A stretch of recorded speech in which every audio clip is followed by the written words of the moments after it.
নির্বাচন নিয়ে প্রধান উপদেষ্টার বক্তব্যকে স্বাগত জানিয়েছে বিএনপি।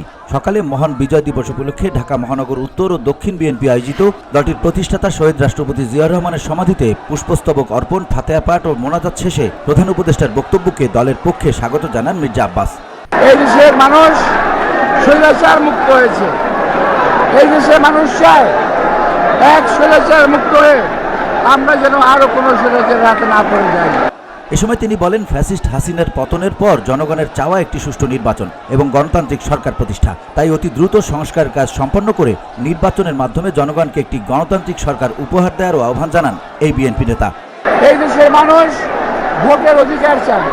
নির্বাচনে যারা পার্টিসিপেট করবে, যারা অংশী হন, তারা যদি চায় উনি যৌক্তিক সময় নির্বাচন দেবেন, সাধুবাদ জানাই।